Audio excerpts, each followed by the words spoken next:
"You look beautiful, sweetheart," Chris Spencer said to his wife Marcy as he watched her come down the stairs at home, dressed in a gorgeous bright red dress.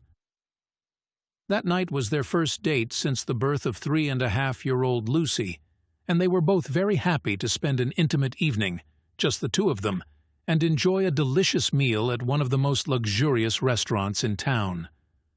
The last time they went out was more than 3 years ago, when Marcy was 8 months pregnant, and they were eagerly awaiting the arrival of their precious daughter. Both Chris and his wife were looking forward to the evening, as they were both very busy people because of their jobs, and could barely spend time together in the sunshine. Chris was a district attorney, and Marcy was a lawyer, which meant that they both spent more hours away from home than they wanted, and were forced to hire the services of a nanny to take care of their daughter. Given their social position, the couple decided to hire the services of an agency specialized in nanny training, where they had the good fortune to meet the woman who would become their greatest ally on the long road to parenthood, Adriana Blake. A 28-year-old woman highly qualified for the job, she quickly won the family's affection and trust. Of course, that night, Adriana agreed to take care of the girl all night until they returned from their romantic getaway. The couple said goodbye to their daughter by giving her 2 kisses and reminding her to brush her teeth and go to bed early. The little girl was excited at the thought of spending the night with her nanny, whom she adored. "Adriana and I are going to see my favorite movie, The Little Mermaid," said the smiling girl. Of course, they had no idea that the night would end in disaster. When they left, Adriana and Lucy put on The Little Mermaid movie, just as Lucy had predicted, made their favorite bacon and cheese sandwiches, and then played with the dolls. Lucy adored Adriana and didn't mind being without her parents as long as this girl was by her side. They hit it off from the first moment, and Adriana made her feel safe and happy, something very important for a child who spends little time with her parents. When they finished playing, Lucy yawned, and Adriana told her it was time for bed. Lucy still didn't want to go to bed yet, and tried to convince the nanny to let her stay up a little longer while they played. But Adriana insisted and managed to convince the little girl to go clean her teeth and get into bed. Before bedtime, the nanny always told her a story that Lucy got to choose. That night, she decided to read her The 3 Little Pigs. But that night, Lucy would not get to hear any stories, because something very bad was about to happen to them. They were both in the upstairs bathroom, brushing Lucy's teeth, when suddenly the doorbell rang. Adriana was very surprised to hear the doorbell ring at that hour. It was after 11 o'clock, and she knew perfectly well that the girl's parents would still be a couple of hours before they returned.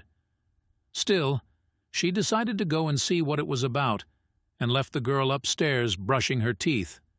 "You go on. You have to brush your teeth like Mommy and Daddy taught you. I'll go see who it is. I'll be right back, Lucy. It won't take a minute," she said to the girl, ignoring the surprise waiting for her on the other side of the door. Lucy nodded and continued brushing her teeth carefully, making sure to do it exactly as her parents had taught her. But when she finished, Adriana still hadn't come back upstairs. From that moment on, everything happened very quickly, and only a few minutes later, 50 kilometers from the Spencers' house where Lucy and her nanny were staying, the telephone rang at the emergency center.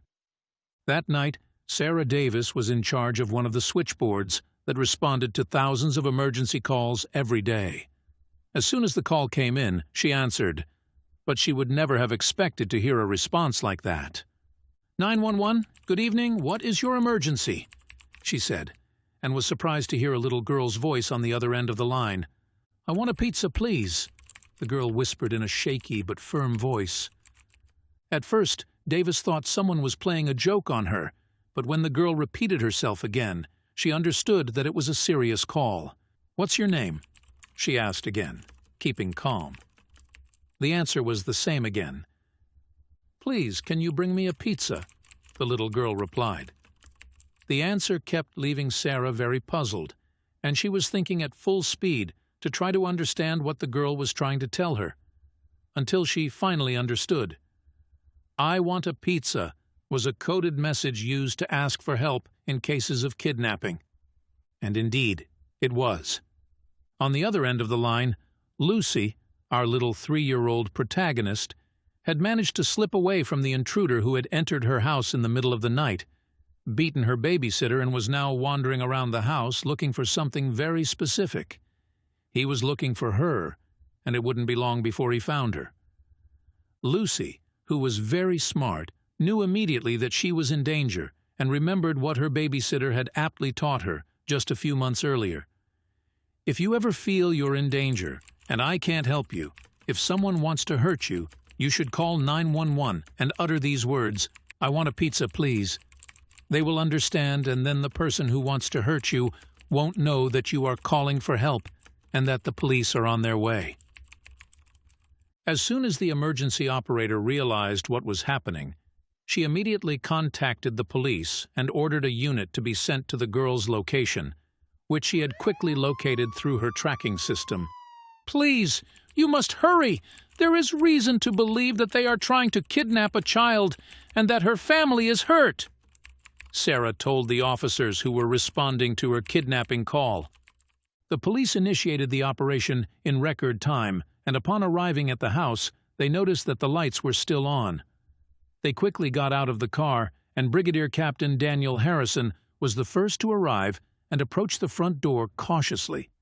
As he reached the doorway, he immediately saw that something was wrong. The door was wide open, which was never a good sign. The agents crept in wielding their guns. The house appeared empty, but it was obvious that someone had been there recently and had left in a hurry. There were several pieces of overturned furniture, broken glass, and all of Lucy's toys, which the girl and her nanny had been playing with after dinner, were strewn badly on the floor and all over the staircase. They decided to split up to search each room, and Daniel Harrison immediately went to where all the lights were off, since that's where he was most likely to find someone hiding. But he didn't. He searched all the rooms, the closets, and behind all the beds, but no one was there. When he had checked all the rooms twice, he went back downstairs to his team and asked, "Are you sure this is the right address? There's no one here." "Yes," replied his colleague. "It's here, boss, but it looks like we're too late." It is clear that something bad has happened here, and that there was a little girl who had been taken away by force. The question is where and why. "All right, we'll take a good look around the house before we leave. You never know. Any detail or clue we find is key to finding that girl," he ordered. Outside, the night air was still. Agent Daniel, flashlight in hand, scanned the courtyard for any clue as to what had happened there. It was then when his beam of light glimpsed something hidden in the bushes. As he got closer, his heart skipped a beat. The agent thought the worst. He thought he had found the girl. But it was not her. There lay her nanny, Adriana, unconscious in the bushes. Harrison immediately called for medical help to assist her. Adriana was injured, but did not appear serious. As soon as the medics stabilized her, the nanny opened her eyes and unfocused her gaze as the paramedics checked her vitals. She quickly regained consciousness and remembered what had happened, but the details escaped her. She was disoriented and very nervous. As she spoke and the agents asked her questions, little fragments of memory of what she had just experienced began to resurface in the nanny. "There was someone else in the house," she whispered in a shaky voice. "I heard a noise, went to look, and then everything became a blur." Her eyes were wide with the effort of remembering. The agents listened to her intently in the hope of finding some clue, but her memories were fragmented and offered more questions than answers. While Adriana was being cared for and questioned, another agent searched the yard for the child. The team quickly found subtle indicators that pointed to a violent encounter between the nanny and the kidnapper. The woman would surely try to stop him and prevent him from fleeing with the child, but she was unable to do so and ended up being injured and falling unconscious where she had been found. Meanwhile, across town, oblivious to what had just happened at home, The Spencer couple was finishing dinner when they received a call that would stop their lives in their tracks. Marcy's phone rang, and she looked at the screen, puzzled. It was an unknown number. "Hello," she answered. The voice on the other end, firm but empathetic, belonged to Agent Daniel, who was calling to give her some terrible news. "Mrs. Grayson, there's been an incident at your house. It's about Lucy. I'm sorry to tell you that she's been kidnapped and her nanny has been injured." Marcy's heart dropped, the fork fell to the plate, and her world began to spin. After informing the parents of the kidnapping of their daughter Lucy, Agent Daniel went out onto the street and scanned the neighborhood with his eyes. He and his team began knocking on doors in search of security camera, footage and witnesses to what happened just yards from the quiet of their homes. Neighbors were alarmed and eager to help provide their security videos. No one could believe what just happened. It was a quiet neighborhood where nothing ever happened. Each digital eye offered a new perspective, a chance to spot something unusual. The agents urgently compiled the images, hoping to find the kidnapper and the girl. In the forensic lab at the police station, experts hunched over screens to analyze the collected evidence. Fingerprints were compared with databases, but no immediate matches were found. Each piece of evidence was a piece of a puzzle waiting to fit into the big picture. As they worked, a profile of the suspect began to emerge that was not yet complete, but was a crucial step in the investigation. It would not be easy, but the police would not rest until they found Lucy and brought her back to her parents. The crime team had already been hard at work for several hours when a discovery piqued everyone's interest: a partial fingerprint that was different from the others found in the house. The agents began to check it against databases to narrow down the number of possible suspects. At the same time, in an attempt to help authorities and facilitate the girl's rescue, social media was abuzz with posts and comments about Lucy. The entire city echoed a sense of urgency and desperation to find the girl alive. Every person is determined to play their part in bringing Lucy home. After matching their databases with the print they had extracted, the police seemed to have a key clue that would help them solve the case. They had found a match. They had found the kidnapper and had to go after him as soon as possible. Once the suspect's identity was confirmed, the police sprang into action. Detective Miller gave orders, his voice firm and determined. Teams were mobilized and deployed throughout the city. The chase was on, a race against the clock to catch the kidnapper. The search teams scanned streets, alleys, and abandoned buildings. Time was now their greatest adversary. An hour later, Detective Harrison received a call, a sighting, and a possible location of the suspect with the girl. The net was tightening. Coordinates were transmitted, and a SWAT team was quickly deployed. As they converged on the scene, the tension was palpable.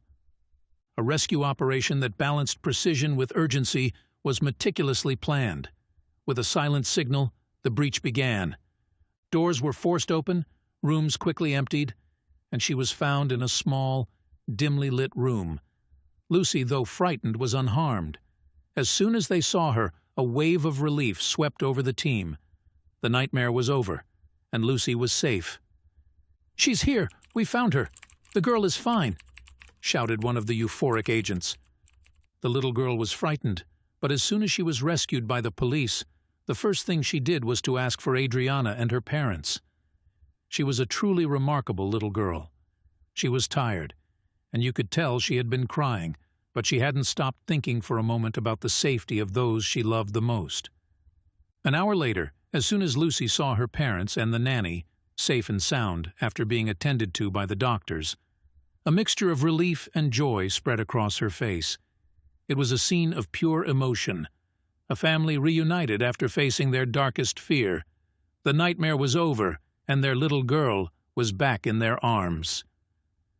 In the days following Lucy's return, the Spencer family began the delicate process of healing, seeking counseling to understand the emotional and psychological impact of the ordeal.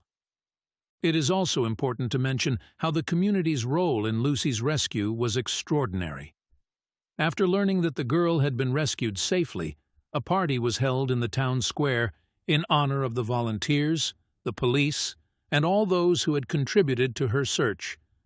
After more than 6 months of investigations and paperwork, the day of the trial against the man who kidnapped little Lucy and attacked her nanny came with a sense of finality.